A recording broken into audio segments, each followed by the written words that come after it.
मैं शिवम शुक्ला आप सभी दोस्तों का हार्दिक स्वागत करता हूं। आज के वीडियो के माध्यम से हम लोग चर्चा करेंगे एजुकेशन बीए थर्ड सेमेस्टर के छात्र छात्राओं के लिए। चैप्टर 1 ऑलरेडी हमने डिस्कस कर दिया है। चैप्टर 2 के बारे में, वैसे चैप्टर 2 ये वास्तविक रूप से अगर बोला जाए आपकी बुक के हिसाब से तो नहीं होगा, ये चैप्टर 1 के अंतर्गत ही आपको पढ़ना पड़ेगा। लेकिन चूंकि मैं आपको ये बताना चाह रहा था कि मैंने अपने हिसाब से नहीं कैटेगराइज करने का प्रयास, यानी जैसे कि एक वीडियो में मेरा जितना खत्म हो जाएगा मैं उसके बाद में जब पढ़ाऊंगा तो आपको उस चैप्टर 2 बता दूंगा, ठीक है, और फिर उसके आगे चैप्टर 3 बता दूंगा। यानी कि मेरे बताने का कुछ ये मतलब होगा। जरूरी नहीं कि आपके बुक में जो चैप्टर 2 दिया है वो मैं चैप्टर 2 में पढ़ाऊं, वो मैं आपको चैप्टर 3 में पढ़ा सकता हूं, क्योंकि आपके चैप्टर्स बड़े बड़े हैं। तो अगर उसको एक ही वीडियो में मैं आपको समाहित करने का प्रयास करूंगा तो फिर बहुत लंबा वीडियो हो जाएगा। इसीलिए मैंने ये सोचा है कि जैसे चैप्टर 1 मैंने जब समझा था दर्शन शास्त्र की परिभाषा वगैरह, मतलब शिक्षा और दर्शन, सबसे पहले हमने शिक्षा के बारे में समझा था, उसके बाद में शिक्षा मतलब कि उसके अलावा बाद में हमने दर्शन की परिभाषा के बारे में भी बता दिया था, तो उसकी प्रकृति वगैरह के बारे में थोड़ा बहुत आपको समझा दिया था। अब हम चर्चा करेंगे भाई किसके बारे में, शिक्षा दर्शन के स्वरूप के बारे में, यानी शिक्षा दर्शन के बारे में अब हम जानने वाले हैं। मुख्य रूप से शिक्षा दर्शन होती क्या है इसके बारे में हम विस्तार से जानेंगे, समझेंगे, सारे पहलुओं पर इसके चर्चा करेंगे शिक्षा दर्शन के। वैसे शिक्षा की बात आपको पता होगा, शिक्षा के बारे में हमने ऑलरेडी आपको समझा रखा है, ठीक। इससे पहले हम लोगों ने क्या क्या समझा, थोड़ा सा इस पर गौर फरमाते अगर, तो हमने शिक्षा दर्शन की अवधारणा को समझा, शिक्षा और दर्शन की, इसके अलावा शिक्षा के अर्थ को समझा, ठीक। इसके अलावा शिक्षा का संकुचित अर्थ समझा, वास्तविक अर्थ समझा, शिक्षा की परिभाषाओं को जाना, ठीक, शिक्षा की परिभाषा के बारे में। उसके अंदर शिक्षा का व्यापक अर्थ समझा, शिक्षा का विश्लेषणात्मक अर्थ समझा। इसके अलावा हमने दर्शन शास्त्र का अर्थ और परिभाषा इन दोनों को समझ लिया था। अब हमको चर्चा करनी है, ठीक है, दर्शन शास्त्र की। वैसे दर्शन शास्त्र के बारे में बता दूं, प्रकृति के बारे में इसकी, तो दार्शनिक प्रवृत्ति भी इसकी है, जैसे कि इसमें समीक्षा, संदेह, तटस्थता, चिंतन, इन सभी चीजों पर ध्यान दिया जाता है, तो इसकी प्रकृति के अंतर्गत हम इसको समाहित कर सकते हैं। इसके अलावा दार्शनिक समस्याएं कुछ होती है इसकी, उनको सॉल्व किया जाता है, जैसे कि मूल्य शास्त्र हो गया, तर्क शास्त्र, नीति शास्त्र, अध्यात्म शास्त्र, ये सभी भी एक प्रकार से ये विज्ञान है, दार्शनिक विज्ञान है, जो कि इसके अंतर्गत हम पढ़ते हैं। तो कुल मिलाकर के जो दर्शन शास्त्र है ये मानवीय पक्ष ज्यादा इसमें रखता है, लेकिन कुछ मात्रा में इसमें वैज्ञानिक तथ्य भी समाहित होते हैं, दार्शनिक प्रक्रिया इसमें होती है, ठीक। इसके अलावा दार्शनिक विधियां भी होती हैं इसमें, कुल मिलाकर, जैसे कि विश्लेषणात्मक विधि का प्रयोग होता है, आगमन विधि का, संश्लेषण विधि का, इन सभी विधियों का प्रयोग होता है। तो कुल मिलाकर के ये इसकी प्रकृति रही। और इसके अलावा इसके विषय क्षेत्र की बात की तो इसमें हम मूल्य शास्त्र, तर्क शास्त्र, ज्ञान शास्त्र और तत्व शास्त्र, बटलर महोदय ने 4 तरीके से दर्शन शास्त्र के बारे में बताया था, ये मैंने ऑलरेडी आपको बता रखा था पहले भी। और इसके अलावा आप देखिएगा जैसे कि इसके अंतर्गत ज्ञान और मीमांसा, मतलब ज्ञान और ज्ञान मीमांसा के बारे में पढ़ते हैं, ठीक है, मूल्य शास्त्र और मूल्य मीमांसा के बारे में, ठीक, तत्व ज्ञान के बारे में, इन सभी के बारे में हम समझने का प्रयास करते हैं। तो ये सब हो गया आपके दर्शन शास्त्र के क्षेत्र के अंतर्गत। दर्शन शास्त्र में कुल मिलाकर के आप देखेंगे, जहां एक तरफ हमने संदेह के बारे में चर्चा करेंगे, संदेह क्या होता है, मतलब कि संदेह, इनके नियमों का हम संदेह करते हैं, मतलब कि उन नियमों को बनाने में के लिए सबसे पहले हम संदेहात्मक मतलब पद्धति एक होती है, जिसके अंतर्गत क्या होता है कि हम कोई मुद्दा मिला हमको या कोई विचार हमको देना है, तो हम क्या करेंगे, सबसे पहले उन विचारों को संदेहात्मक दृष्टि से देखेंगे, यानी संदेह की दृष्टि से। उसको ऐसा नहीं कि जिस कोई व्यक्ति हमको कुछ बताया और हमने हूबहू ऐसे ही जान लिया, उस पर हम पहले रिसर्च करेंगे, उसके बारे में टटोलेंगे, जानेंगे कि क्या है आखिरकार वास्तविक चीजें। तो वो सब जानने के बाद में हम सारी चीजें करते हैं। तो इन सभी चीजों को हम अभी चर्चा करेंगे, लेकिन थोड़ा सा अब आपको यहाँ पर जो प्रश्न पूछा आता है, शिक्षा दर्शन का स्वरूप क्या है, शिक्षा दर्शन का अर्थ परिभाषा से, शिक्षा के दार्शनिक दृष्टिकोण से आपसे प्रश्न पूछता है, यानी उसकी विशेषताएं। इसके अलावा दर्शन और शिक्षा का जो संबंध है, इससे प्रश्न आपसे पूछता है। तो इन समस्त पहलुओं पर हम चर्चा करने का प्रयास करेंगे, ठीक है। और आज जो होगा लगभग आपका चैप्टर 2, एक प्रकार से चैप्टर 1 का पार्ट 2 भी आप बोल सकते हो, चैप्टर 1 पार्ट 2। लेकिन मैं आपको चैप्टर 2 के बारे में यहाँ पर चैप्टर 2 दिखाऊंगा, क्योंकि एक क्लास इससे पहले हुई है, उसमें हमने चैप्टर 1 लिखा, तो ये चैप्टर 2 आपका होगा, ठीक है। पार्ट वार्ड मैंने डिवाइड करूंगा, आप भ्रमित हो जाओगे। क्लास 1 वो थी, क्लास 2 ये होगी, इसी प्रकार से पढ़ते आगे बढ़ेंगे। ये देखिएगा, बीए, खास करके बीए थर्ड सेमेस्टर 2023, 24, 25 इन सभी परीक्षाओं के लिए महत्वपूर्ण होगा। शिक्षा शास्त्र यानी एजुकेशन, चैप्टर 2, यूनिट 1, शिक्षा एवं दर्शन के बारे में इसमें हमको चर्चा करनी है। यानी कि शिक्षा दर्शन का स्वरूप हम समझ लेंगे, नेचर ऑफ एजुकेशनल फिलोसॉफी। तो आइए समझते हैं इसका नेचर क्या होता है, यानी इसके स्वरूप क्या होते हैं। ठीक, इसमें देखिएगा सबसे पहली बात तो कि शिक्षा में दर्शन के प्रयोग का स्वरूप, यानी शिक्षा में दर्शन का प्रयोग, यानी आप देखिएगा शिक्षा में आप खास करके देखिएगा दर्शन के तत्वों का प्रयोग होता है, यानी दर्शन का प्रयोग शिक्षा में खूब होता है। और वही शिक्षा शास्त्र के कहीं न कहीं पे जो है दर्शन के अंग के मतलब कि दर्शन के अंग स्वरूप, यानी कि कहीं पर आप शिक्षा में दर्शन का प्रयोग होता है, कहीं पर दर्शन का एक अंग होता है शिक्षा, तो भी समझ लीजिए। और कहीं ना कहीं पे आप देखिए स्वमेव एक स्वतंत्र विषय होता है। जिस प्रकार से मैं बताऊं आपको दर्शन, देखिए शिक्षा में दर्शन का प्रयोग का मतलब ये होता है कि जब हम शिक्षा शास्त्र के बारे में पढ़ते हैं तो उसमें हम अगर दर्शन शास्त्र के विचारों को नहीं पढ़ेंगे तो फिर दिक्कत है, क्योंकि दर्शन जो होते हैं वो शिक्षा के द्वारा ही बनते हैं। तमाम सारे दर्शनों को अगर मिला देते हैं तो शिक्षा बनती है, यानी कि तमाम सारे जो है दर्शनों के पुंज को हम शिक्षा कह सकते हैं। तो शिक्षा जो होती है कहीं ना कहीं पे वो क्या होती है, शिक्षा में दर्शन का प्रयोग होता है। तो इसका एक स्वरूप होता है दर्शन में शिक्षा का प्रयोग, यानी शिक्षा में आप देखिएगा दर्शन के प्रयोग का जो स्वरूप है वो शिक्षा दर्शन का एक स्वरूप होता है। कैसा स्वरूप भाई, शिक्षा में दर्शन का प्रयोग। शिक्षा में दर्शन का प्रयोग कैसे कैसे होता है आप सभी को पता होगा। हर क्षेत्र में बिना दार्शनिक कोई व्यक्ति बने हुए वो एक शिक्षा शास्त्री नहीं बन सकता। जब तक वो दार्शनिक नहीं होगा तो शिक्षा शास्त्री नहीं होगा, शिक्षा शास्त्री नहीं होगा तो दार्शनिक वो नहीं बन सकता। इस प्रकार से आप देखते हैं ये लोग जो दार्शनिक विचारधारा के लोग होते हैं वो किसी भी वस्तु को, किसी भी घटना को बड़े आश्चर्यचकित के भाव से देखने का प्रयास करते हैं, उस पर फिर विचार विमर्श करते हैं, उसके बाद में फिर उस पर जो है लेखनी करते हैं अपनी, यानी उस पर विचार व्यक्त करते हैं। और उन्हीं विचारों को माध्यम से धीरे धीरे क्या होता है, कई सारे विचार आते हैं और वही आपस में क्या हो जाते हैं भाई, वो शिक्षा का रूप धारण कर लेते हैं, शिक्षा बन जाते हैं। तो ये होता है शिक्षा में दर्शन के प्रयोग। ठीक, शिक्षा में दर्शन के कई सारे प्रयोग हैं। तो एक ऐसा स्वरूप जिसमें शिक्षा में हम दर्शन का प्रयोग देखते हैं। दूसरा स्वरूप जो होता है शिक्षा दर्शन का वो ये होता है भाई कि दर्शन के अंग के रूप में शिक्षा, दर्शन के अंग के रूप में, यानी जब भी आप देखते शिक्षा की अगर मैं बात करूं दर्शन के एक अंग के रूप में, क्योंकि दर्शन का एक अंग है शिक्षा। अगर शिक्षा नहीं रहेगी तो दार्शनिक विचारधारा नहीं पनपेगी। आप शिक्षित नहीं होंगे तो एक आपके अंदर एक दार्शनिक विचारधारा नहीं आ सकती। जो व्यक्ति शिक्षित होता है, खूब पढ़ा लिखा होता है, उसी के मन में एक फिलोसोफर बैठता है, वही एक दार्शनिक बनता है, वही एक फिलोसोफर बनता है जो कि शिक्षित व्यक्ति होता है। अशिक्षित व्यक्तियों के विचार होते हैं, मतलब कि वो दार्शनिक नहीं होते हैं, वो दर्शन नहीं कहे जाते हैं। बस वैसे तो विचार जो अनुभव के द्वारा होते हैं वो भी विचार होते हैं, वो भी दर्शन होते हैं, लेकिन जो शिक्षित वाले दर्शन होते हैं वो कुछ अलग टाइप के ही होते हैं। तो कहीं ना कहीं पे चूंकि उसमें चिंतन होता है, उसमें मनन होता है, उसमें संदेह की प्रक्रिया होती है, उसमें कहीं ना कहीं पे जो है आश्चर्यबोध होता है, निरंतरता होती है, तटस्थता होती है, उदारता होती है, धैर्य होता है, चिंतन, समीक्षा, संदेह सब कुछ होता है। इन सभी चीजों को संजोए हुए होती है अपने आप में कहीं ना कहीं पे दर्शन। तो इसलिए दर्शन जो होता है उसका एक अंग है शिक्षा। ठीक है, यानी शिक्षा दर्शन का एक अंग है, उसके रूप में भी हम इसको समझ सकते हैं। ठीक, दर्शन के अंग के स्वरूप में हम शिक्षा दर्शन को समझ सकते हैं। दूसरा स्वरूप ये हो गया।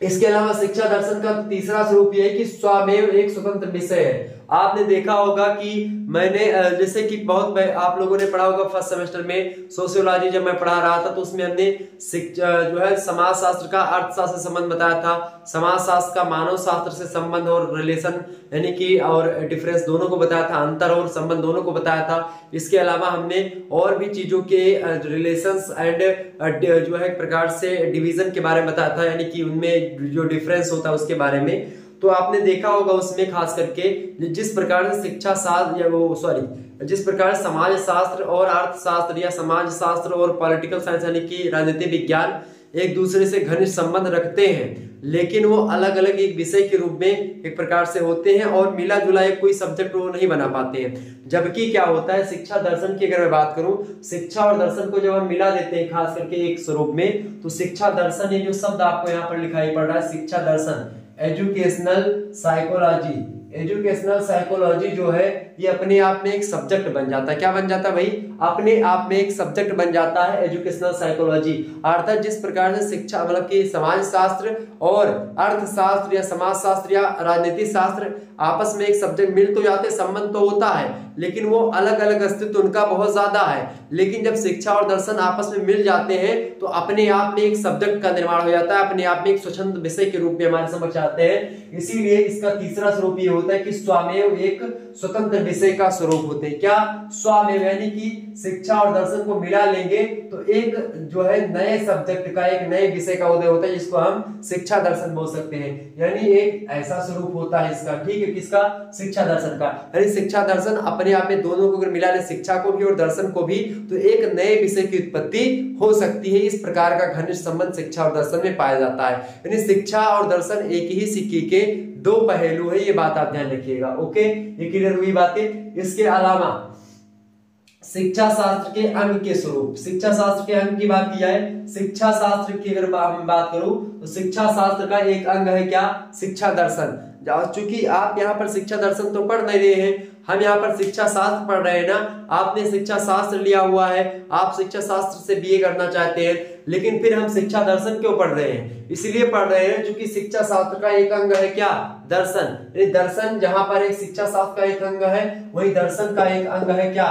दर्शन के अंग के रूप में शिक्षा दर्शन। यानी दर्शन का भी एक अंग है शिक्षा दर्शन, और शिक्षा शास्त्र का भी एक अंग है शिक्षा दर्शन। यानी इसके कुल मिलाकर के 4 स्वरूप है। किसके? शिक्षा दर्शन के, यानी कि जो है शिक्षा दर्शन के कितने स्वरूप है भाई? एजुकेशनल साइकोलॉजी के, तो एजुकेशनल फिलोसॉफी, एजुकेशनल फिलोसॉफी के कितने रूप है भाई?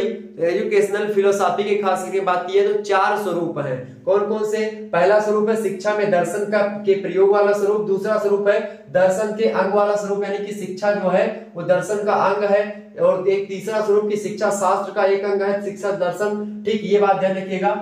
एक ये है कि दर्शन का एक अंग है क्या? शिक्षा दर्शन। एक है कि शिक्षा शास्त्र का एक अंग है शिक्षा दर्शन, और तीसरा आपका स्वरूप यानी लगभग अगला स्वरूप है कि अपने आप में शिक्षा दर्शन एक विषय वस्तु है। तो कुल मिलाकर के ये 4 स्वरूप होते हैं। इसी के हिसाब से आप समझ सकते हैं इसका नेचर क्या है शिक्षा दर्शन का, एजुकेशनल फिलोसॉफी का। ओके, ये बात ध्यान रखिएगा।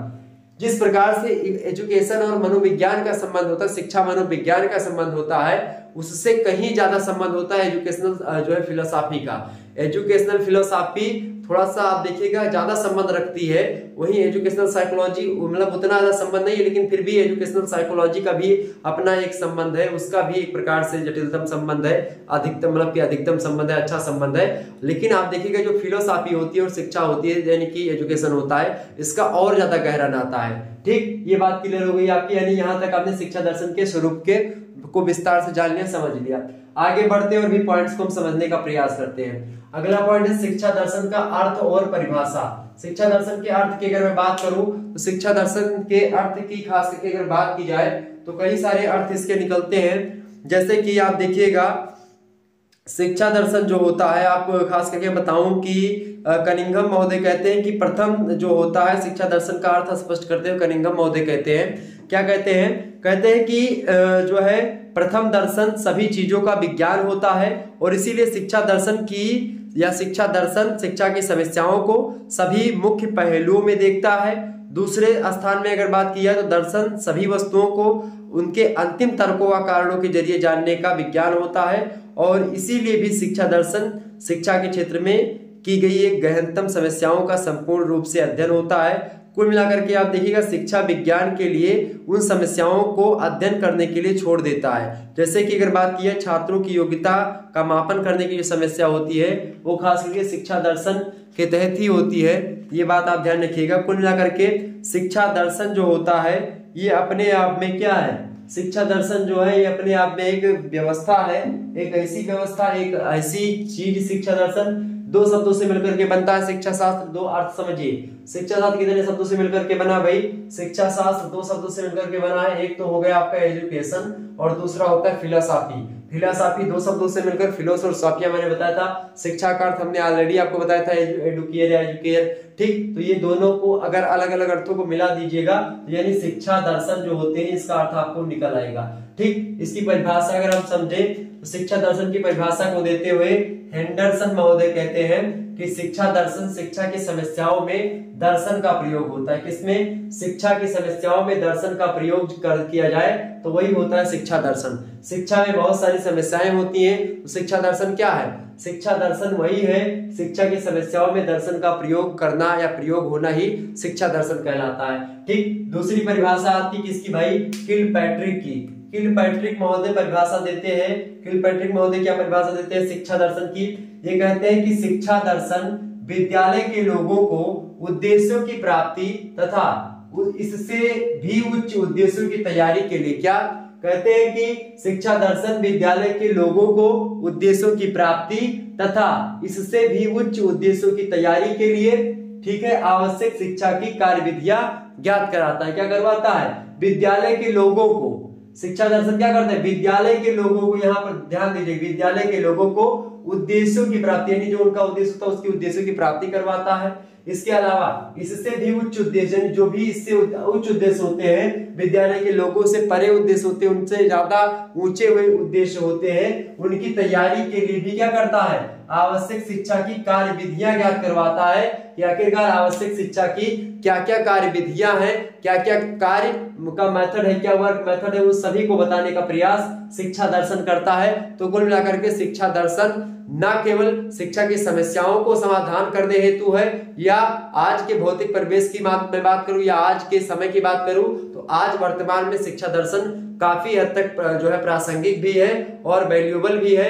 आज आप देखिएगा बड़े बड़े विज्ञानों में शिक्षा दर्शन का प्रयोग होता है, हर एक क्षेत्र में शिक्षा दर्शन का प्रयोग, यानी दर्शन का प्रयोग देखिएगा हर एक विषय में दार्शनिक विचारधारा का प्रयोग होता है। ठीक, चाहे वो अर्थशास्त्र की बात की जाए और चाहे वो मतलब की राजनीतिक शास्त्र की बात की जाए या समाजशास्त्र की बात की जाए, हर शास्त्र में आप देखिएगा कहीं ना कहीं पे दार्शनिक दृष्टिकोण का प्रयोग करके ही हम चीजों को ज्ञात करते हैं। ठीक, तो ये तो होगा शिक्षा दर्शन का अर्थ और परिभाषा, समझ में आ गई बातें। इसके अलावा अगला पॉइंट हम समझेंगे कि दार्शनिक दृष्टिकोण के लक्षण क्या क्या होते हैं और विशेषताएं क्या होती हैं। किसके?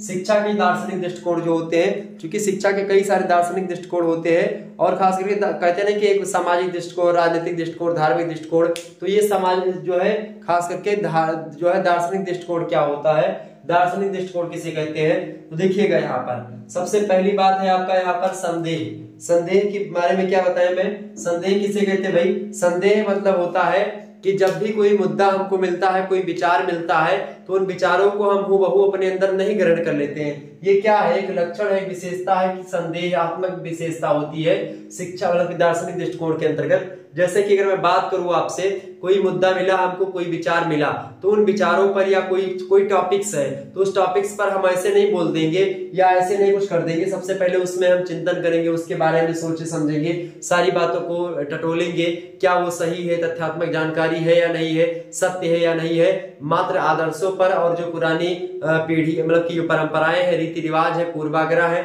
उन्हीं पर काम नहीं करेगा। पूर्वाग्रह मतलब समझ रहे हैं ना? पूर्वाग्रह माने होता है जैसे कोई व्यक्ति है, उसके बारे में हम पहले से ये बना ले कि हाँ भाई फलाने व्यक्ति इसी कैटेगरी का है, यानी कि वो मतलब कि फलाने व्यक्ति हंसमुख है, फलाने शत्रुता करने वाला है, या फिर फलाने जो है बहुत ज्यादा झगड़ालू आदमी है, या फलाने बहुत ऊंचा बोलता है, या फलाने ऐसा करता है। तो उसकी क्वालिटी को जाने बिना, किसी व्यक्ति की क्वालिटी के जाने बिना ही हम वो एक प्रकार से पहले से हमारे दिमाग में धारणा बनी हुई है कि ये फलाने व्यक्ति ऐसा होगा।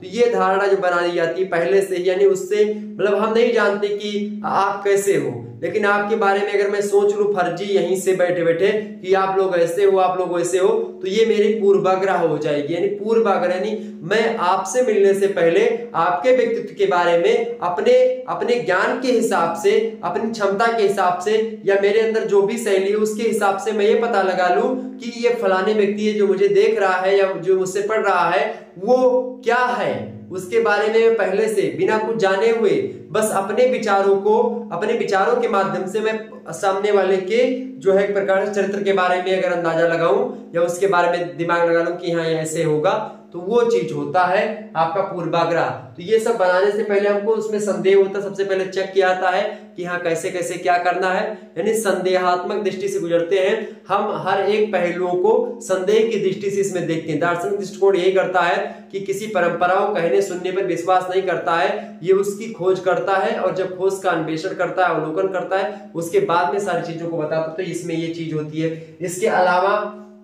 इसकी समीक्षा भी की जाती है। दार्शनिक दृष्टिकोण के लक्षण यही है कि इसकी समीक्षा की जाती है। विशेषता है कि इसकी समीक्षा होती है, विचारों की समीक्षा होती है। उसके बाद में दार्शनिक दृष्टिकोण यानी शिक्षा हो चाहे दर्शन हो यानी विचार हो, उस सभी की समीक्षा होती है। उसके बाद में फिर आगे बढ़ती चीजें यानी समीक्षात्मक दृष्टिकोण, ये समीक्षा होती है। इसमें समीक्षा का मतलब एक प्रकार से क्या होता है, उसका अवलोकन वगैरह किया जाता है। ये बात भी आप ध्यान रखिएगा, ठीक है। समीक्षा वगैरह मतलब क्या होता है, समीक्षा का मतलब होता है दर्शन के अंतर्गत सभी तथ्यों को समुचित समीक्षा के उपरांत ही हम प्राप्त करते हैं। तो कुल मिलाकर के समीक्षा हो गई। इसके अलावा बात की जाए, अगला पॉइंट आपका है, अगला पॉइंट क्या है भाई, अगला पॉइंट है चिंतन। चिंतन के बारे में अगर मैं बताऊं तो चिंतन क्या होता है, दार्शनिक दृष्टिकोण में आप देखिएगा हमेशा चिंतन ही होता रहता है। तथ्यों की समीक्षा करते समय आप देखिएगा चिंतन लोग क्या करते हैं, चिंतन मनन इत्यादि करते हैं, उसके बाद में ही कोई निष्कर्ष निकालते हैं। इसके अलावा आश्चर्य बोध क्या होता है कि दार्शनिक व्यक्ति जो होता है किसी घटना को या किसी चित्र को, किसी व्यक्ति को या किसी भी प्रकार की चीजों को देखता है तो उसके मन में एक आश्चर्यचकित यानी आश्चर्य उत्पन्न होता है कि आखिरकार ये वस्तु ऐसी है, यानी आश्चर्यचकित होता है। एक सामान्य व्यक्ति देखेगा किसी वस्तु को तो ऐसे मतलब कि हल्के में ले लेगा, लेकिन एक दार्शनिक व्यक्ति देखेगा तो एक प्रकार से बहुत ज्यादा क्या करेगा, वो एक प्रकार से उस पर विचार करेगा, चकित हो जाएगा और चकित होने के बाद में वो क्या करेगा, आश्चर्य हो करके फिर उसका बोध यानी कि उसके बारे में ज्ञान ग्रहण करेगा, फिर उसके बाद में उसको एक प्रकार से प्रकाशित करवाएगा, उसके बारे में रिसर्च करेगा, सारी चीजें करेगा। ये बात क्लियर कर दीजिएगा। यानी कि आश्चर्य बोध जो है आपका, ये क्या है, ये भी एक विशेषता है या लक्षण है किसका, दार्शनिक दृष्टिकोण का। इसके अलावा निरंतरता, निरंतरता का मतलब ये होता है कि कंटिन्यूटी इसमें होती है, अर्थात कोई भी जो दार्शनिक दृष्टिकोण दिया जाता है या दार्शनिक दृष्टिकोण आता है किसी मुद्दे पर, किसी टॉपिक्स पर, किसी विचार पर, तो उसमें निरंतरता होती है, यानी बिना निरंतरता के नहीं होता। और कोई भी विचार अपने आप में अंतिम विचार नहीं, अंतिम दर्शन नहीं होता है। कोई दर्शन अपने आप में अंतिम दर्शन नहीं होता है, उसके बाद में भी दर्शन आते रहेंगे, ठीक है। उसमें संशोधन भी हो सकते हैं समय के हिसाब से, यानी कि जो दर्शन होते हैं उसमें निरंतरता पाई जाती है, कंटिन्यूटी होती रहती है, संशोधन वगैरह भी हो सकते हैं कहीं ना कहीं पे। इसके अलावा तटस्थता, तटस्थता की बात की जाए तो तटस्थता क्या होती है भाई, तटस्थता के बारे में अगर मैं बताऊं तो तटस्थता क्या होती है, जैसे कि आप देखिएगा जो दार्शनिक दृष्टिकोण होता है इसमें तटस्थता एक लक्षण होता है इसका, और खास करके दार्शनिक अध्ययनों में किसी अंधविश्वास का, किसी पूर्वाग्रह का, किसी खास करके आप देखिएगा संवेगों को महत्व नहीं दिया जाता है। उसको तटस्थ रह करके किसी बात को, यानी कि आपका लगाव किसी मान लेते कोई धर्म पर आप विचार दे रहे हैं और आपका लगाव उस धर्म के प्रति ज्यादा है, तो आप उसमें एक प्रकार तटस्थ होकर के अपनी बातों को रखें, यानी किसी एक पक्ष की ओर झुकाव ना हो आपका। पूर्वाग्रह यानी पहले से जो धारणा आपके मन में बनी हुई है किसी विचार के प्रति, उस भावना को, उस विचार को त्याग करके एक समन्वयवादी विचारधारा को देने का प्रयास करें, जिससे जनमानस भी सुखी हो और समाज सुखी हो। तो कुल मिलाकर के ये यानी तटस्थता होनी चाहिए जब भी आप कोई विचार या दार्शनिक दृष्टिकोण के तहत किसी मुद्दे पर चर्चा कर रहे हो। इसके अलावा खास करके उदारता, उदारता मतलब होता है, जैसे आप देखिएगा उदार दृष्टिकोण के कारण ही क्या होता है, दर्शन शास्त्र की समस्या जो होती है, उस समस्या, तमाम सारी दर्शन शास्त्र की समस्याएं हैं, उन सभी समस्याओं पर जोड़ दिया जाता है विस्तार से, उनको एक समस्याओं पर बल दिया जाता है, और एक समस्याओं पर बल देना अपने आप में बहुत बड़ी चीज है, और खास करके यही दार्शनिक दृष्टिकोण की उदारता का परिचय हमको देती है। इसके अलावा धैर्य, धैर्य की बात अगर की जाए तो किसी तरह की जल्दबाजी नहीं की जाती है इस दार्शनिक दृष्टिकोण में, बड़े इत्मीनान के साथ ठोस सबूत मिलने पर ही कोई निष्कर्ष निकाला जाता है, और उसके बाद में खास करके जब निष्कर्ष निकल जाते हैं, वो निष्कर्ष निकालते समय क्या किया जाता है, जो है खास करके बहुत ज्यादा धैर्य धारण करनी होती है, बहुत ज्यादा एक प्रकार से ऐसा नहीं कि जो है जल्दबाजी में कोई जल्दी है और शिक्षा के दार्शनिक दृष्टिकोण आप अपना रहे हैं लेकिन उसमें फिर गड़बड़ कर दी है, यानी कि जल्दबाजी में कोई चीज गलत कर दी है, नहीं, पूरा विस्तार से इत्मीनान से खूब बैठ करके आराम से हर एक चीज के बारे में जानकारी देते हैं। ठीक, तो ये सब हो गए क्या भाई, ये हो गए आपके दार्शनिक दृष्टिकोण के कुछ लक्षण और विशेषताएं जो कि मैंने आपको बता दी। क्लियर हो गई बात इतनी, ये समझ में आ गई। इसके अलावा अगर मैं बताऊं आपको, दर्शन और शिक्षा का संबंध अब समझना है हमको। दर्शन और शिक्षा का संबंध क्या है, आइए थोड़ा सा हम जान लेते हैं दर्शन और शिक्षा का क्या संबंध है। देखिए, दर्शन और शिक्षा का वही संबंध है जो हेड और टेल का है। किसका किसका, हेड और टेल का, यानी ये एक ही सिक्के के दो पहलू हैं। यानी एक शिक्षा जो है हेड है, तो आपका जो दर्शन है वो टेल है। ये बात आप ध्यान रखिएगा। यानी कि एक के बिना दूसरा अधूरा रहता है और दोनों का कहीं ना कहीं पे अन्योन्य आश्रित का संबंध है। अगर दोनों की पारस्परिक निर्भरता की मैं बात करूं, दोनों परस्पर इस प्रकार से निर्भर हैं कि एक को अगर हम नहीं रखते उसमें तो एक अधूरा माना जाएगा। अर्थात दर्शन जो होता है उसको कहीं न कहीं पे आगे बढ़ाने का काम शिक्षा करती है, और शिक्षा की उपज जो होती है खास करके वो किससे होती है, दर्शनों के मिलने से ही होती है। यानी दर्शन, तमाम सारे दर्शन मिलकर के शिक्षा का निर्माण करते हैं, और उस शिक्षा से जो व्यक्ति शिक्षित होता है वह एक दार्शनिक बनता है। ठीक, ये बात ध्यान रखिएगा। यानी दोनों एक दूसरे से संबंधित है। पहला मुद्दा है कि दर्शन शिक्षा पर निर्भर करता है। क्या, दर्शन जो होता है वो शिक्षा पर निर्भर करता है, पहला पॉइंट है। दूसरा पॉइंट ये आपका है कि शिक्षा दर्शन पर निर्भर करती है। तो पहले हम समझेंगे कि दर्शन किस प्रकार शिक्षा पर निर्भर करता है। तो दर्शन को प्रचलित करने का काम करता है शिक्षा, यानी दर्शन को प्रचलित करने का साधन है क्या, शिक्षा जो होती है ये दर्शन को क्या करती है भाई, प्रचलित करने में। प्रचलित मतलब क्या होता है, दर्शन जो होता है उसको आगे बढ़ाने का काम। क्योंकि दर्शन जो होता है, अगर दर्शन एक व्यक्ति मान लेते हैं मैं बहुत ज्ञानी हूं, लेकिन शिक्षा जो होती है, क्योंकि शिक्षा के द्वारा ही हम अपने ज्ञान को किसी दूसरे तक पहुंचा पाएंगे, तो क्या होगा कि हम बहुत ज्यादा शिक्षित हैं, और क्या हो भाई, हम अपने ज्ञान को पहुंचाने का कोई माध्यम नहीं हो। चूंकि हमारे ज्ञान को अलग पहुंचाने का जो माध्यम है वो क्या है, शिक्षा। ये हमारे ज्ञान को एक प्रकार से क्या करती है, हमारे ज्ञान को, हमारे विचारों को, हमारे दर्शन को क्या करती है, दूसरे तक पहुंचाती है। यानी दर्शन का प्रचार प्रसार होगा किसके द्वारा, शिक्षा के द्वारा ही होगा।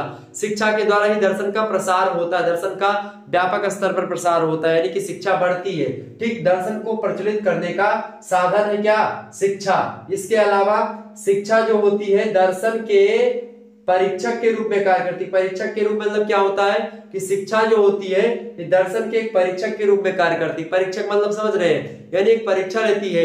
दर्शन के जो विचार होते हैं, खास करके जो दर्शन मतलब विचार ही होता है, खास करके दर्शन का मतलब विचार होता है कि मान लेते किसी व्यक्ति ने कोई विचार दिया, कोई दर्शन दिया, तो वो दर्शन सही है, कहां तक व्यवहारिक है या क्या है दर्शन में, वो जानने के लिए हमको शिक्षित होना पड़ता है। यानी शिक्षा की बहुत जरूरत होती है, अधिगम की आवश्यकता होती है किसी चीज को सीखने के लिए। तो खास करके दर्शन क्या सही है, व्यवहारिक है या नहीं है, इसको जानने के लिए शिक्षा की आवश्यकता होती है। इसीलिए दर्शन के परीक्षक के रूप में शिक्षा की बहुत महत्वपूर्ण भूमिका हमारे समक्ष आती है। यानी शिक्षा के द्वारा दर्शन के विचारों को हम ये नहीं बता सकते कि ये व्यवहारिक है या नहीं व्यवहारिक है, ठीक, या अच्छा है या बुरा है। तो जब तक हमको शिक्षा नहीं मिलेगी तब तक हम किसी दर्शन को मतलब की आंक नहीं पाएंगे, उस दर्शन का मूल्यांकन नहीं कर पाएंगे। ठीक, ये बात ध्यान रखिएगा। तो दार्शनिक दृष्टिकोण के बाद में आप देखते हैं, दार्शनिक दृष्टिकोण में एक आता है कि शिक्षा का मूल्यांकन। शिक्षा का मूल्यांकन करना सबसे बड़ी समय, एक प्रकार शिक्षा दर्शन का मूल्यांकन एक बहुत बड़ा फैक्टर आता है, एक बात समझ लीजिएगा।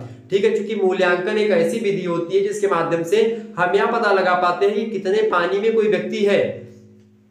इसे कहते हैं कि मूल्य आंकना जिसको कहते हैं। तो आंक लेन की भैया तू कितने पानी में हो, कहते हैं कि गांव वगैरह में जान गए कि तुम कितने पानी में हो। तो कितने पानी में हो क्या होता है, मूल्य का अंकन करना, मूल्य को आंकना।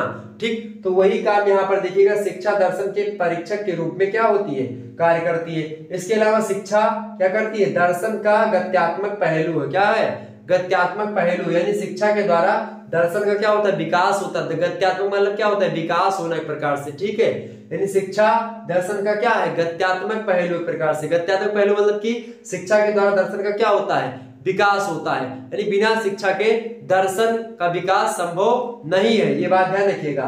एक दर्शन तो आएगा लेकिन दूसरा दर्शन उसके बाद में नहीं निकलेगा, क्योंकि कितने अकेले व्यक्ति कितना दर्शन दे देगा, और भी व्यक्ति चाहिए। क्योंकि आम जनमानस तक पहुंचने के लिए आपके विचारों के लिए शिक्षा की आवश्यकता होती है। शिक्षा एक ऐसा माध्यम है जो कि दार्शनिक विचारों को एक दूसरे के से आदान प्रदान करता है, ये चीज हो गई। इसके अलावा अगला पॉइंट है कि शिक्षा दर्शन का क्या है, शिक्षा दर्शन का भाई, शिक्षा दर्शन का जो है हस्तांतरण करती है। क्या करती है, हस्तांतरण करती है। क्या करती है? हस्तांतरण करती है। यानी शिक्षा एक पीढ़ी से दूसरी पीढ़ी तक यह बताती है कि हाँ दर्शन क्या है या विचार क्या है। अगर शिक्षा ना हो तो आपके पिताजी जो चीजें जानते थे वो क्या हम मतलब कि आप जान पाते, या हमारे पिताजी जो जानते थे वो हम जान पाते? क्यों जान पाए? चूंकि शिक्षा रही है। यानी जो भी संस्कृति उनकी रही, जो भी सभ्यता रही आपके पिताजी की, आपके दादाजी की, वो आप भी जान रहे हो ना। क्यों जान रहे हो? चूंकि शिक्षा है। शिक्षा नहीं होती तो आप नहीं जान रहे होते। इसीलिए शिक्षा है तो क्या होता है, चाहे विचारों के एक प्रकार से बात की जाए, आदान प्रदान हो जाता है, हस्तांतरण हो जाता है। यानी एक पीढ़ी से दूसरी पीढ़ी में जो दर्शन का हस्तांतरण होता है, जो विचारों का हस्तांतरण होता है, वो शिक्षा के द्वारा ही होता है। इसीलिए शिक्षा दर्शन का क्या है? हस्तांतरण करती है। इसके अलावा शिक्षा दर्शन को मूर्त रूप प्रदान करती है। यानी शिक्षा के बिना जो दर्शन होता है एक विचार मात्र होते हैं। विचार जो होते हैं वो अमूर्त होते हैं, विचार दिखाई नहीं पड़ते हैं, विचारों को हम छू नहीं सकते हैं, विचारों को हम देख नहीं सकते। यानी कि don't seen and don't touch. हम फिलोसॉफी यानी विचारों को, दर्शन को हम देख नहीं सकते हैं। जबकि शिक्षा जो होती है वो कहीं ना कहीं पे क्या करती है? वो दर्शन के पुंज को, दर्शन के समूह को शिक्षा कहते हैं, तो वो दिखाई पड़ती है। यानी कि दर्शन को अगर मूर्तता कोई प्रदान करता है तो वो शिक्षा के द्वारा ही होती है। यानी शिक्षा दर्शन को एक मूर्त रूप प्रदान करती है, एक मूर्ति, एक साकार रूप देती है। उससे पहले शिक्षा के बिना दर्शन क्या होता है? अमूर्त रहता है। यानी शिक्षा को हम आत्मा मान ले और जो है मतलब दर्शन को आत्मा मान लीजिए और शिक्षा को शरीर मान लीजिए। यानी शिक्षा रूपी शरीर क्या करता है? ये दर्शन रूपी आत्मा को जब शिक्षा रूपी शरीर मिलती है तो एक नए विषय वस्तु का निर्माण होता है, जिसको हम दर्शन मतलब कि शिक्षा दर्शन बोलते हैं। ठीक, ये पहलू हो गए इसका। इसके अलावा आप देखिएगा शिक्षा परिचायक के रूप में, क्या? शिक्षा परिचायक के रूप में। किसके परिचायक के रूप में भाई? दिखाई नहीं पड़ रहा है, लेकिन एक बार लिख लीजिएगा, शिक्षा परिचायक के रूप में। किसके? शिक्षा जो होती दर्शन का परिचायक होती है, यानी कि परिचय करवाती है लोगों से। ठीक, तो ये तमाम पहलुओं पर हमने चर्चा करी। क्या क्या? दर्शन को प्रचलित करने का साधन है शिक्षा। मतलब शिक्षा दर्शन के पारीक्षक के रूप में कार्य करती है। शिक्षा दर्शन का गत्यात्मक पहलू है। शिक्षा दर्शन का हस्तांतरण करती है। शिक्षा दर्शन को मूर्त स्वरूप प्रदान करती है। शिक्षा परिचायक के रूप में कार्य करती है। ये तो हो गया भाई शिक्षा, मतलब दर्शन शिक्षा पर निर्भर करता है ये। इसके अलावा अब अगला पॉइंट जो आपका होगा उसके अंतर्गत हम यह जानेंगे कि किस प्रकार से आप देखिएगा जो दर्शन होता है वो जो शिक्षा होती है वो दर्शन पर निर्भर करती है। दर्शन पर किस प्रकार शिक्षा निर्भर करती है, यानी बिना दर्शन के शिक्षा की कल्पना भी नहीं की जा सकती है। ये बात आप समझेंगे। ठीक, तो पहला पॉइंट ये कि दर्शन के बिना शिक्षा पर विचार नहीं, मतलब कि शिक्षा पर विचार नहीं किया जा सकता। बिना दर्शन के शिक्षा पर विचार नहीं किया जा सकता, क्योंकि दर्शन अपने आप में एक विचार है और शिक्षा पर विचार करना ये दार्शनिक दृष्टिकोण ही के तहत ही होता है। यानी शिक्षा पर विचार करने की अगर मैं बात करूं तो बिना दर्शन के उस पर विचार ही नहीं हो सकता, क्योंकि दर्शन के द्वारा ही विचार होता है। किसी चीज को मैंने देखा, उस पर विचार दिया, तभी तो ना शिक्षा बनी। यानी शिक्षा किससे बनती है? विचारों के पुंज से बनती है, विचारों के एकात्मक स्वरूप से बनती है। और जब विचार ही नहीं होंगे तो शिक्षा की कल्पना कैसे कर पाएंगे हम? पहला पॉइंट। दूसरा पॉइंट ये कि दर्शन के 3 मुख्य शाखाएं होती है। दर्शन की 3 मुख्य शाखाएं कौन कौन सी होती है? एक होती भैया आपकी तत्व मीमांसा, दूसरी होती है ज्ञान मीमांसा और तीसरी होती है आपकी कौन सी? मूल्य मीमांसा। ठीक है, कौन सी? मूल्य मीमांसा। तो इन तीनों चीजों को आपको समझना पड़ेगा। ठीक,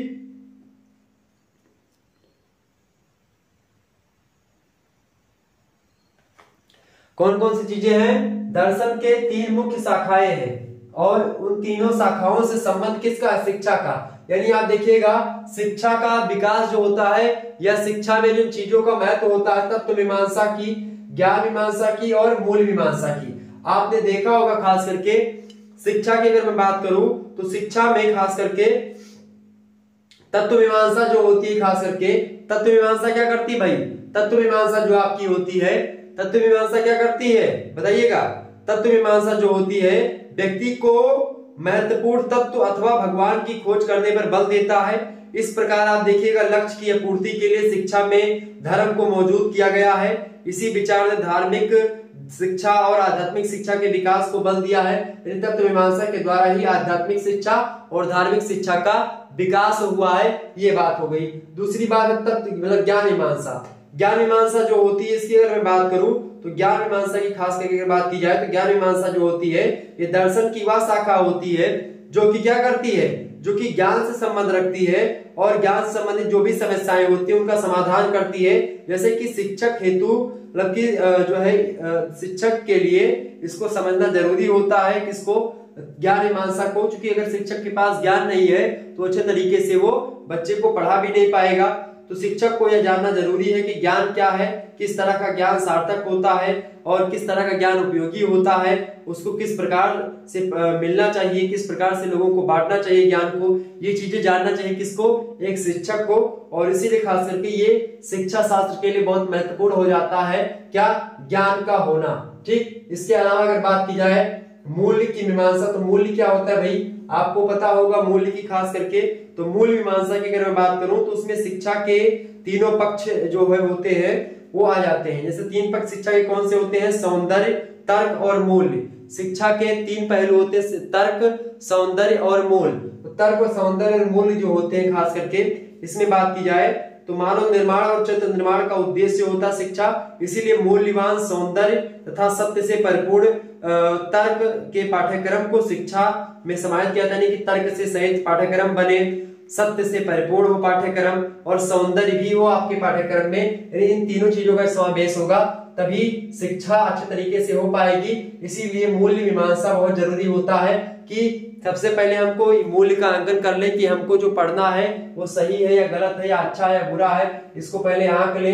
ज्ञान होना चाहिए शिक्षक के पास, तत्व के द्वारा हमको आध्यात्मिक चीजें, भगवान क्या है उनको कैसे प्राप्त हो सकता है, उनकी कैसे मिलती है, मोक्ष की प्राप्ति कैसे होती है। आध्यात्मिक और धार्मिक शिक्षा हमको तत्व मीमांसा से, ज्ञान मीमांसा से हमको एक अच्छा टीचर मिलता है जो कि हमको अच्छे तरीके से सारी चीजों को बता सकता है। मूल मीमांसा का मतलब होता है एक प्रकार से पाठ्यक्रम का निर्माण करने में बहुत मदद करती है। तो इस प्रकार से ये तीनों तत्व जो होते हैं ये दर्शन के तत्व हैं, तत्व मीमांसा, ज्ञान मीमांसा और मूल मीमांसा जो होती है ये दर्शन के तीन अंग होते हैं, ये दर्शन की तीन शाखाएं होती हैं। और खास करके दर्शन की तीन शाखाएं जो हैं ये शिक्षा से संबंधित है, बहुत जटिल रूप मतलब एक प्रकार बहुत मतलब कि एक प्रकार से बहुत अच्छे तरीके से संबंध रखती हैं। ये चीज आपकी हो गई। इसके अलावा तीसरा पॉइंट आपका कि दर्शन जो है वो शिक्षा का पथ प्रदर्शक है। पथ प्रदर्शक मतलब क्या होता है, शिक्षा कैसे चले, शिक्षा क्या करे आगे चल करके, शिक्षा का मार्ग निर्धारित करता है। जो दर्शन होता है वो शिक्षा को ये बताता है कि अब आपको क्या करना चाहिए, कैसे करना चाहिए। यानी दर्शन जो होता है शिक्षा का पथ प्रदर्शक है, यानी कि रास्ता दिखाने वाला है। कौन, दर्शन। ये दर्शन के बताए हुए मार्ग पर शिक्षा चलती रहती है। ये बात क्लियर हो गई।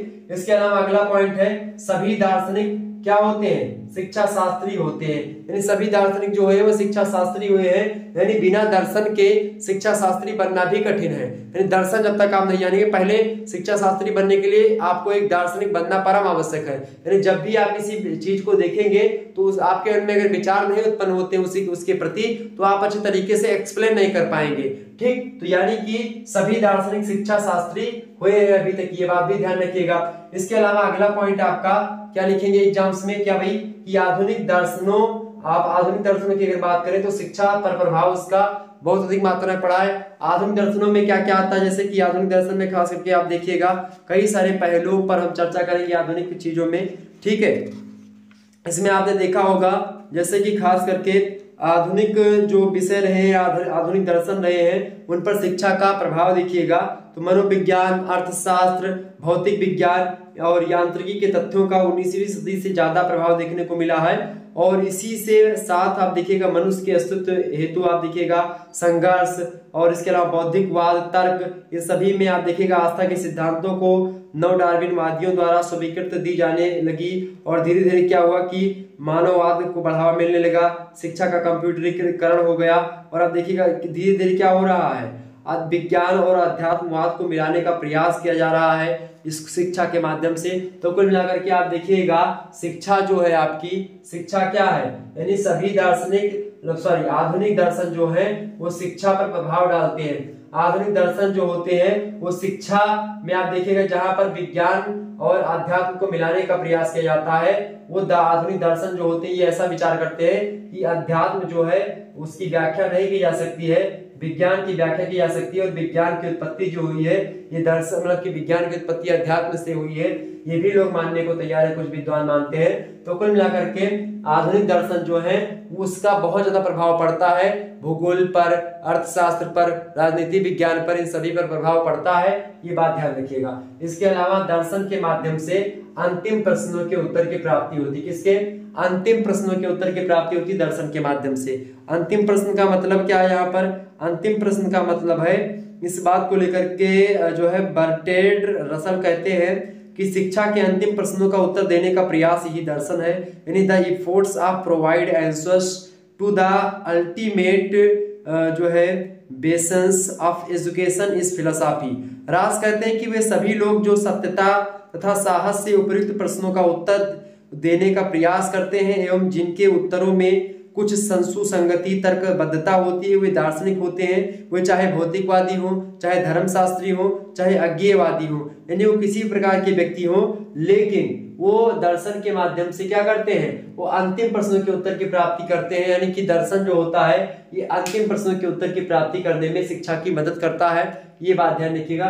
तो कुल मिलाकर कोई भी प्रश्न हो उसका सटीक उत्तर, अंतिम प्रश्न के उत्तर का मतलब होता है कि बहुत सटीक उत्तर, बहुत सही उत्तर, ठीक है, उसी को अंतिम उत्तर कहते हैं। अंतिम प्रश्नों का उत्तर मतलब कि इसके बाद में और उसका सही उत्तर हो ही नहीं सकता है। अंतिम उत्तर का मतलब ये होता है कि उससे अच्छा उत्तर हो ही नहीं सकता है, ठीक। तो शिक्षा मतलब कि शिक्षा में खास करके शिक्षा के जो प्रश्न होते हैं उनके अंतिम उत्तर यानी सबसे सटीक उत्तर देने में खास करके दर्शन शास्त्री होते हैं या दर्शन होता है वो बहुत ही महत्वपूर्ण भूमिका निभाता है। तो इस प्रकार शिक्षा दर्शन जो होता है ये पारस्परिक इनका संबंध होता है, अन्योन्य आश्रित का संबंध होता है, ये चीजें आप ध्यान रखिएगा। तो शिक्षा दर्शन के बारे में मैंने सारी चीजों को आपको समझा दिया। एक अध्यापक के लिए दर्शन की आवश्यकता क्या होती है, ये भी प्रश्न कभी कभी पूछा जाता है। तो भाई आप देखिएगा अध्यापक जो होता है एक ऐसा केंद्र बिंदु होता है जिसके चारों ओर शिक्षा पद्धति चक्कर लगाती रहती है। तो कुल मिलाकर के अध्यापक का जीवन दर्शन शिक्षा प्रणाली पर अधिक आधारित होता है। हैंडरसन कहते हैं कि एक अध्यापक को कुछ दर्शनों की जिनकी एक अध्यापक के रूप में आवश्यकता है जानकारी होनी चाहिए, यानी बिना दर्शन शास्त्र के पढ़े अगर कोई व्यक्ति टीचर बनता है तो फिर दिक्कत की बात है। यानी कि एक टीचर्स को एक दार्शनिक पद्धति से गुजरना होता है, ऐसे विचारों को जानना होता है जो कि एक शिक्षक के लिए जरूरी होते हैं। तो शिक्षक के लिए यानी अध्यापक के लिए भी शिक्षा शास्त्र यानी शिक्षा दर्शन की आवश्यकता होती है, ये बात भी ध्यान रखिएगा। इसके अलावा खास करके दर्शन को मतलब दर्शन एक अध्यापक को किसी भी व्यक्ति के जीवन, किसी व्यक्ति के कार्य, किसी व्यक्ति के आदर्श, किसी व्यक्ति की समस्याओं को समझाने में मदद करता है। दर्शन की मदद से एक अध्यापक आलोचनात्मक रूप से विचार करने के योग्य बनता है और एक टीचर को एक आलोचक भी होना चाहिए। किसी चीज की अच्छाई क्या है, उसकी बुराई क्या है, इसका दोनों का समानात्मक तरीके से वर्णन करते हुए एक मध्य पर जाकर के जो आपको छोड़ता है तो वो टीचर की अच्छी पहलू होती है। कुल मिलाकर के एक टीचर के लिए, एक अध्यापक के लिए शिक्षा दर्शन बहुत अधिक मात्रा में उपयोगी है। आप देखिए जितने भी प्राचीन शिक्षक हुए हैं, प्राचीन गुरुकुल के शिक्षक, वो सभी अपने आप में एक दार्शनिक हुए हैं और उन लोगों ने दर्शन शास्त्र को पढ़ा भी था ऑलरेडी, यानी दर्शन उनके अंदर, यानी वो अध्यात्म की शिक्षा भी दिया करते थे, वेद पुराण की शिक्षा भी दिया करते थे, ठीक है। इसके अलावा दर्शन तथा शैक्षिक प्रशासन की अगर बात करूं, शैक्षिक प्रशासन अगर आप मतलब कि शिक्षा में प्रशासन करना, प्रिंसिपल्स वगैरह कैसे शिक्षा की व्यवस्था की जाए, पाठ्यक्रम कैसे तैयार किया जाए, शिक्षा नीति कैसे बनाई जाए, तमाम प्रकार की चीजों के बारे में, कितनी शिक्षा किस प्रकार से बच्चों को कैसे देनी चाहिए, ठीक। तो उन सभी के लिए भी आपको शिक्षा दर्शन की आवश्यकता पड़ती है, यानी शिक्षा दर्शन न केवल पाठ्यक्रम निर्माण में बल्कि शिक्षा नीति के निर्माण में, ठीक है। एक अध्यापक को एक अध्यापक बनाने के तौर पर, एक बालक को एक जो है अच्छा विद्यार्थी बनाने के लिए शिक्षा दर्शन की आवश्यकता होती है। इन तमाम चीजों को आप ध्यान रखिएगा, ओके। और खास करके दर्शन और पाठ्यक्रम, दर्शन को मतलब कि दर्शन शास्त्र के द्वारा ही पाठ्यक्रम का निर्माण भी होता है, ये बात भी ध्यान रखिएगा। और जो है इसको लेकर के टी.एच. ब्रिग्स कहते हैं कि शिक्षा में मूल समस्या क्या है, पाठ्यक्रम ही है। और जब शिक्षा में मूल समस्या पाठ्यक्रम होती है तो उसी पाठ्यक्रम को बनाने के लिए क्या होता है, उसी पाठ्यक्रम को बनाने के लिए उसी पाठ्यक्रम को बनाने में मदद मिलती है किसके द्वारा, शिक्षा दर्शन के द्वारा। शिक्षा दर्शन चूंकि कहता क्या है कि शिक्षा में जितनी समस्याएं होती है उसको समाधान करने हेतु शिक्षा दर्शन की पढ़ाई की जाती है। तो शिक्षा दर्शन चूंकि पाठ्यक्रम एक बहुत जटिल समस्या है, बहुत बड़ी समस्या होती है शिक्षा में, ठीक। और पाठ्यक्रम निर्माण करने में शिक्षा दर्शन की बहुत महत्वपूर्ण भूमिका होती है। तो कुल मिलाकर के आप देखिएगा कि शिक्षा दर्शन जो होता है वो जो है पाठ्यक्रम निर्माण में बहुत बढ़िया भूमिका निभाता है, ये बात ध्यान रखिएगा। रस्क महोदय कहते हैं कि शिक्षा के दर्शन पर निर्भरता पाठ्यक्रम के अतिरिक्त और कहीं भी इतनी महत्वपूर्ण नहीं दिखी जाती, क्योंकि पाठ्यक्रम निर्माण में बहुत अधिक मात्रा में शिक्षा दर्शन की भूमिका होती है, ये बात आप ध्यान रखिएगा। इसके अलावा आप देखेंगे कि स्पेंसर कहते हैं केवल सच्चा दार्शनिक ही सच्ची शिक्षा को व्यवहारिक बना सकता है, यानी शिक्षा को व्यवहारिक बनाने का काम एक शिक्षा मतलब कि एक अच्छा दार्शनिक ही कर सकता है, ये स्पेंसर महोदय ने कहा। इस प्रकार से आप लोगों ने लगभग तमाम प्रकार की चीजों को समझ लिया। निश्चित तौर पर आपका ये चैप्टर लगभग समाप्त होता है और इसके बाद में हम थोड़ा सा अगर आप लोग कहिएगा तो भारतीय और पाश्चात्य दर्शन के संप्रत्य यानी दोनों में तुलनात्मक अध्ययन कर लेंगे। अगर आप कहेंगे तो, अगर आपके कमेंट्स आते हैं तो मैं चर्चा कर लूंगा। एग्जाम्स में हो सकता है प्रश्न आ जाए आपसे, तो मैं नेक्स्ट वीडियो जो होगी वो चर्चा कर लूंगा कि पाश्चात्य दर्शन का विकास कैसे कैसे हुआ, उसमें कौन कौन से दर्शन हैं, और खास करके जो अपने यहाँ के दर्शन हैं उन दोनों दर्शनों के बारे में एक वीडियो में मैं चर्चा कर लूंगा और फिर आपको विस्तार से बता दूंगा सारी चीजों के बारे में। ठीक, तो चलिए फिर मिलते हैं हम नेक्स्ट वीडियो में। तब तक के लिए जय हिंद, जय भारत। आप सभी का बहुत बहुत धन्यवाद हमारे से जुड़ने के लिए। इसी प्रकार से अपना प्यार हमेशा बनाए रखिएगा, ठीक है। तो शिक्षा दर्शन का आपने बहुत ज्यादा उपयोग भी देखा। शिक्षा दर्शन का उपयोग कहाँ कहाँ पर है भाई, महत्व क्या क्या है। शिक्षा दर्शन का महत्व है शिक्षा शास्त्र में, शिक्षा दर्शन का महत्व है खास करके आप देखिएगा एक अध्यापक के रूप में, शिक्षा दर्शन का महत्व है एक विद्यार्थी के जीवन में, शिक्षा दर्शन का महत्व है पाठ्यक्रम के निर्माण में, शिक्षा दर्शन का महत्व है खास करके शैक्षिक प्रशासन में, शिक्षा दर्शन का महत्व है मेरे प्यारे दोस्तों शैक्षिक प्रशासन के अलावा आप देखिएगा अध्यापक विद्यार्थी सभी के बारे में बता ही दिया। तो एक प्रकार से विश्वविद्यालय मतलब कि प्रशासन हुआ है, कुछ भी प्रशासन हुआ, पाठ्यक्रम का निर्माण हुआ, शिक्षा नीति का निर्माण करना हुआ, तो इन सभी में शिक्षा दर्शन की बहुत महत्वपूर्ण भूमिका होती है। कुल मिलाकर के शिक्षा दर्शन हमारे दैनिक जीवन के लिए ही नहीं, विद्यार्थी जीवन के लिए तो बहुत महत्वपूर्ण है और दैनिक जीवन के लिए भी महत्वपूर्ण है। यानी हर व्यक्ति के लिए शिक्षा दर्शन अपने आप में एक महत्व की भावना रखता है और एक महत्व उसका आज भी प्रासंगिक है। यानी हर एक तरीके से आप देखिएगा शिक्षा दर्शन ठीक ठाक मात्रा में हमारे दैनिक जीवन के लिए भी, शैक्षिक जीवन के लिए भी, सामाजिक धार्मिक हर जीवन के लिए शिक्षा दर्शन बहुत ही महत्वपूर्ण है। तो कुल मिलाकर के शिक्षा दर्शन पर भी एक प्रकार से आश्रित है और दर्शन शिक्षा पर भी आश्रित है। यानी जिस प्रकार से शिक्षा दर्शन से संबंध रखती है उसी प्रकार से दर्शन शिक्षा से संबंध रखता है। ठीक, ये बात किसी विद्वान ने कही भी है। ठीक, तो ये बात आप ध्यान रखिए। कुल मिलाकर के शिक्षा और दर्शन एक ही सिक्के के दो पहलू हैं। ठीक, ये बात क्लियर हो गई। तो शिक्षा ठीक उसी प्रकार से दर्शन से संबंध रखती है जिस प्रकार से किससे संबंध रखती है भाई, शिक्षा जिस प्रकार से दर्शन से संबंध रखती है, ठीक उसी प्रकार से आप देखिएगा, ठीक उसी प्रकार से दर्शन जो होता है शिक्षा से संबंध रखता है। ठीक, ये बात किसने कही थी, ये बात कही थी यानी कि किसने कहा था भाई, पार्टीज महोदय ने, जीई पार्टीज महोदय ने कहा था कि in a very deep sense it is quite as responsible to say that philosophy is based upon education as education is based upon philosophy।